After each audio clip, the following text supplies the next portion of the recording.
Hey friends, Jose Mares here. Today I'm going to be very transparent. I'm going to share with you how I just found out that I owe the bank $2.5 million. I'm in debt. Zoom in, guys. Zoom in. $2.5 million in debt to the banks.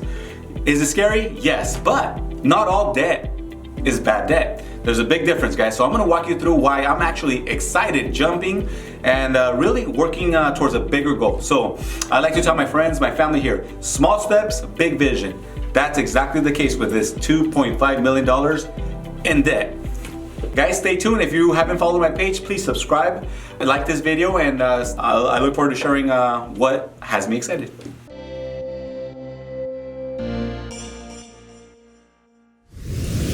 So to me, guys, having a house, having rental property, having units, having a condo, having real property, a real home with a foundation, to me is considered an asset. Why is it an asset?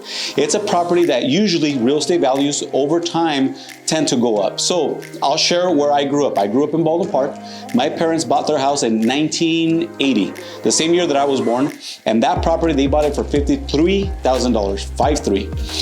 Fast forward 40 years later, okay? 40 years later, that property as an asset to my parents has gone up in value, and today they decided to sell. That house will sell right around $600,000. So do the math, guys. 40 years, has that home appreciated? It sure has. And it benefited them in the sense they had a roof over the head. They raised 3 kids, me and my brother and my sister, various uncles that came here from Mexico, family that visited us. Actually, every uncle from Mexico stayed in our house, right? They took over my bedroom and I had to go to the garage. So is a home an asset? All day, guys. Now, I'm gonna kind of jump into the asset in my game plan, my mental state when it comes into real estate and debt. So passive income, cash flow, this is all the same to me. I own 11 properties. Besides the home that I live in, my family and my kids sleep every night, I have an additional 10 homes that are considered rental property. All the homes are occupied right now. And those properties, because they are an asset, I do have some mortgages on all the homes, but they do provide passive income or cash flow. Again, I consider the same thing. And these particular houses are all being paid down month after month by my great tenants. All my tenants are great families, great people. I treat them like gold. I treat them the way I treat my buyers, my sellers, my agents. Why? They're important to me. I care about them. I want them to have a really good roof over their head. And if they've been long-term tenants, right now, I'm working on remodeling their houses. So if you're writing down notes, buy an asset, avoid the liabilities. So liabilities, that could be car payments, that could be credit cards, that could be bad debt, you know, paying for vacations before you've not earned it, but before you've maybe raised your capital, have some assets put away. So to me, those are considered liabilities. So an asset is anything that makes money while you sleep. So to me, it's definitely gonna be a house. Obviously, there's many assets, but let's leave it with house for this video, okay? So I'm going to share 2 examples of my current properties. I'm going to just share 2. So I'm going to go back to the 2 most recent purchases, okay? So I have a house in the city of Covina. Not where I live, but it's a rental. This particular property benefited as an asset 2 times for me. 1, I bought this in September of 2019. Actually, it was my birthday present to myself. It was a property that needed work. I wasn't sure if I was going to keep it or sell it. Long story short, I do have 5 kids, so I decided to keep this 4-bedroom, 2-bathroom house that I currently rent for $2,700 a month. So $2,700 a month. Guess what my payment is on this particular home? This particular home, it's being the mortgage payment is about $2,000. So after the gardening expenses, which is the only thing that I pay on the home, I'm cash flowing right around maybe $625 on this particular home. So it's not too bad. It's an exciting asset, if you will. But more importantly, when I bought it for $400,000, just about a year ago, 16 months ago, the value has gone up. It was under market, so I kind of bought a property that had some equity. Today, this property, this asset is worth $585,000. So bad debt, yes, I paid $400,000 for the home. Today, a year and 3 months later, it's worth $585,000. So these are the things that I look for on any particular house that I'm I'm gonna buy. Can it make me money when I buy it? And can it cash flow for me as soon as I fix it up and clean it up? If the answer is yes, I'm interested. Example number 2 that I want to share. This particular property is a 3-unit income property that I bought just last year, about maybe 5 months ago. I want to say I bought it in August, maybe August or July actually. We closed on it. So this was a 3-unit. It had 2 tenants. With the tenants, we made new contracts with them. They're very happy. They're actually getting their kitchens and remodeled as we speak. I put new windows on the property in the front already. This particular property rents out total for $5,200. There's 3 units where I collect $5,200 a month currently on this property that we just bought. So the home, I bought it for $585. It was a major fixer-upper. The back house had been vacant for a long time, and that home, you know, needed about maybe $35,000 of work, which I rehabbed it, I upgraded everything. It needed it. So when I was able to do that, I was able to get a great tenant in there that's paying me market rent. So combined, all 3 units are currently paying me $5,200, but they're under market. The 2 units in the front, they're long-term tenants. They've been there 10 years and 18 years respectively, but their rents, there's plenty of room for growth. And in the future, I literally just signed them up on a 2-year lease. They're excited, and you know, in about 2 years from now, I'll be able to start raising those rents year after year and try to get them into market rent. That's obviously if I decide to raise the rent on them. But here's the best part. There's actually two best parts on this particular home. One, the mortgage payment. The mortgage payment on this home is right here, $2,720, guys. So $2,720 is what I pay for all 3 units monthly as far as the debt on it. And you already shared with a cash flow, so it's not so bad, guys. So the cash flow on that one is, you know, minus 5,200 or 5,200 minus the 2,700. That's what you know, is passive income that works while I'm sleeping, that works while I'm working, that works while I'm out there trying to create and generate new business opportunities, right? But the second part of this property was when I bought it.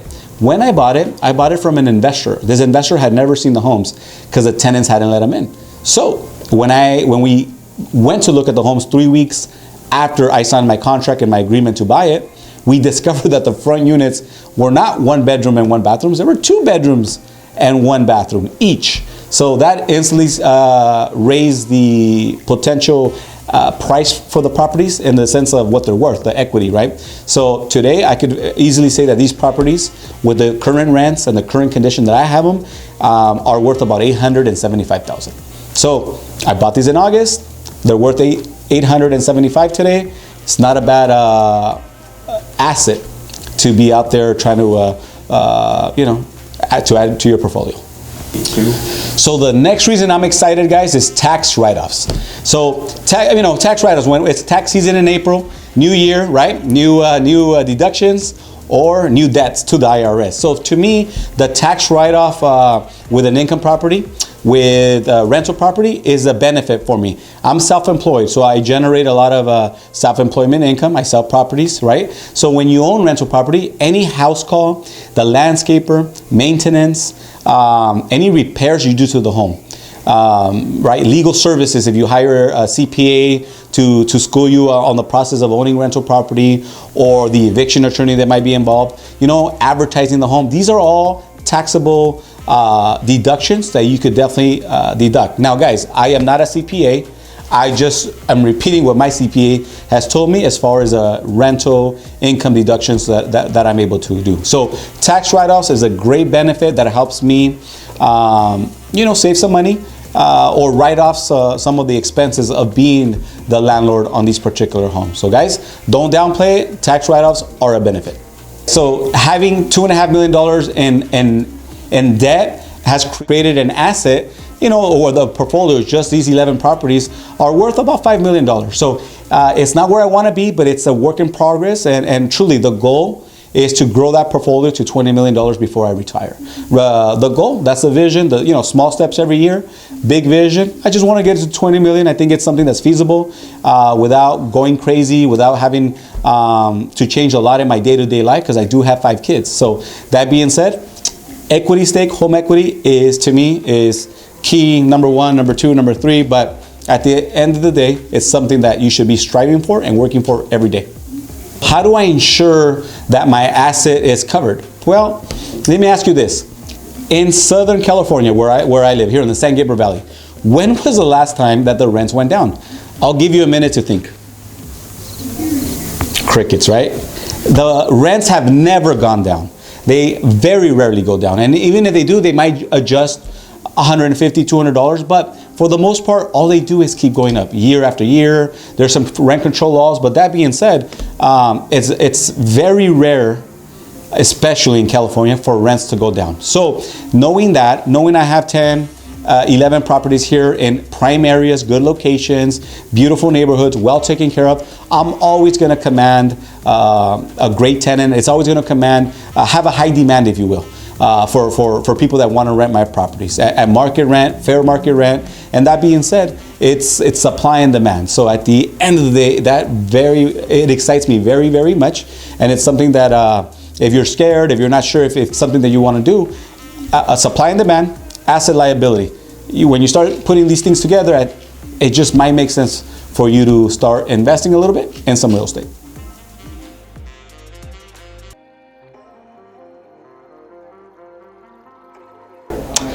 Yes, $20 million portfolio. That's my exit strategy. So, you know, as a realtor, I'm thinking bigger. I'm thinking, you know, am I going to be able to sell real estate when I'm 65, 75, 85, God willing, right?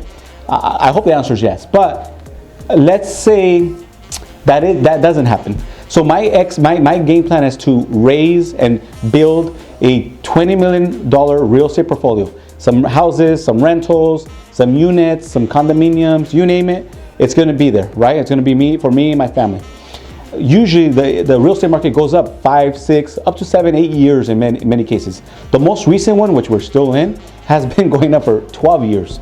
So can you imagine if a previous investor owned a $20 million real estate portfolio from 2009, and for the last 10, 11, 12 years, his portfolio has just doubled, tripled in value. So to me, my mindset is very simple. I'm going to have great tenants. I'm going to have good properties.